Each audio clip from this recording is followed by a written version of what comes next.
देश की अस्मिता पर सीधा हमला, राष्ट्र के प्रतीक को तोड़ने की हिमाकत।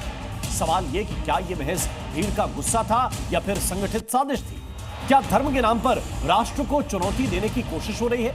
यह सवाल इसलिए क्योंकि कल हजरत बल दरगाह में अशोक स्तंभ को जुमे की नमाज के बाद तोड़ दिया गया और तोड़ने वाले ने यह तर्क दिया कि इस्लाम में मूर्तियों की इबादत की इजाजत नहीं, इसीलिए इसे तोड़कर हटा देना चाहिए। लेकिन जिस तरह से पूरा वाकया हुआ उसे देखकर लग रहा था कि कश्मीर में फिर से पत्थरबाजी के पैटर्न को लाने की कोशिश हो रही है।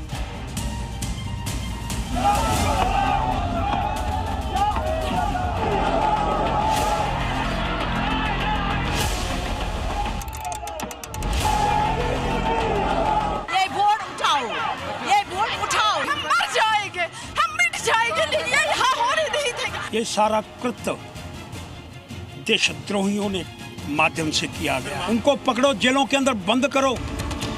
राष्ट्रीय प्रतीक पर वार, ये विरोध या देशद्रोह?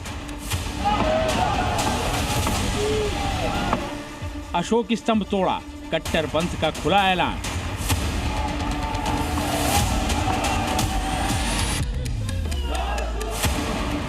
राष्ट्र से बड़ा धर्म, कब थमेगा कट्टरपंथ?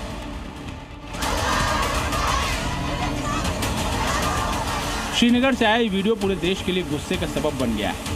हजरत बल दरगाह के बाहर लगा भारत का राष्ट्रीय प्रतीक अशोक स्तंभ कट्टरपंथियों की भीड़ ने ईंट पत्थरों से तोड़कर चूर चूर कर दिया। दरगाह के हाल ही में हुए रेनोवेशन के बाद शिलापट पर भारत का राष्ट्रीय चिन्ह बनाया गया था, लेकिन देश की पहचान, भारत की अस्मिता का प्रतीक यह अशोक स्तंभ कट्टरपंथियों की आंखों में खटक गया। भीड़ का एक हिस्सा इसे इस्लाम विरोधी बताने लगा, नारेबाजी होने लगी और फिर शुरू हुआ देशद्रोह का वो खेल जिससे पूरे हिंदुस्तान में गुस्सा है। ईंटें बरसी, पत्थर चले और भारत का राष्ट्रीय प्रतीक टूटकर बिखर गया। अब सवाल उठ रहे हैं कि हजरत बल दरगाह पर लगे राष्ट्रीय चिन्ह अशोक स्तंभ को क्यों निशाना बनाया गया? क्या भारत का राष्ट्रीय प्रतीक किसी धर्म के खिलाफ है या फिर इसे जानबूझकर विवादित बनाया गया? राष्ट्रीय चिन्ह तोड़ने की घटना को सिर्फ भीड़ की हरकत माने या फिर ये कोई संगठित साजिश थी?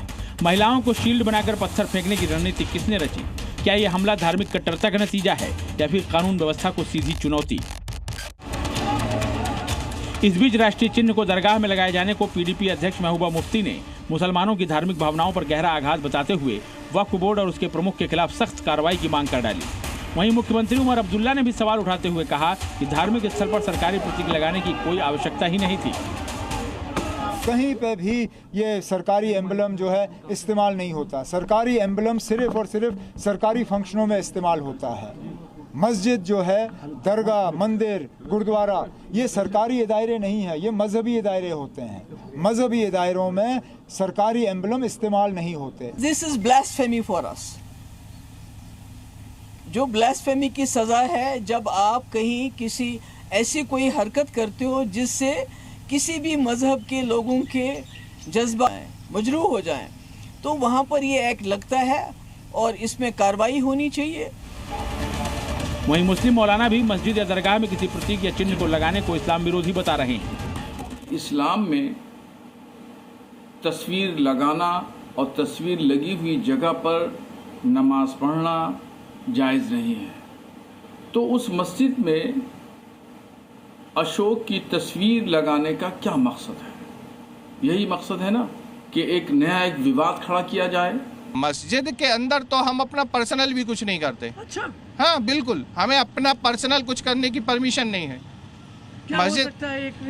मस्जिद जिसके लिए है भाई, हमने जिस चीज़ के लिए बनाया हम उसको वही चीज़ वहाँ करेंगे। और ये सिर्फ यहाँ के लिए नहीं है, ये हर जगह का रूल है। थाने के अंदर आप क्या करोगे? थाने से संबंधित कार्रवाई करोगे ना। कोर्ट में आप क्या करोगे? कोर्ट से संबंधित कार्रवाई करोगे। अशोक चिन्ह का अपमान नहीं सहेगा हिंदुस्तान। सियासी नेताओं और मुस्लिम मौलानाओं के बयान के बीच राष्ट्रीय चिन्ह के अपमान पर जम्मू में गुस्सा फूट पड़ा। डोगरा फ्रंट शिवसेना के कार्यकर्ताओं ने जोरदार प्रदर्शन किया। नेशनल कॉन्फ्रेंस के खिलाफ भी नारेबाजी हुई। वहीं संगठन के प्रधान अशोक गुप्ता ने दोषियों के खिलाफ पीएसए लगाकर जेल भेजने की मांग कर डाली। उनको पकड़ो, जेलों के अंदर बंद करो।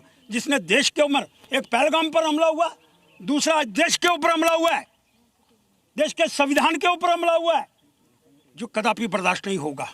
इसलिए मैं बड़ा स्पष्ट मांग करना चाहता हूं, उन सब लोगों को पकड़ो जेलों के अंदर बंद करो, पब्लिक सेफ्टी एक्ट के अंदर।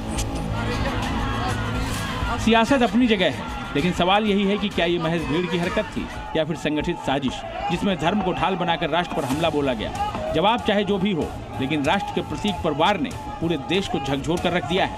ब्यूरो रिपोर्ट, जी मीडिया।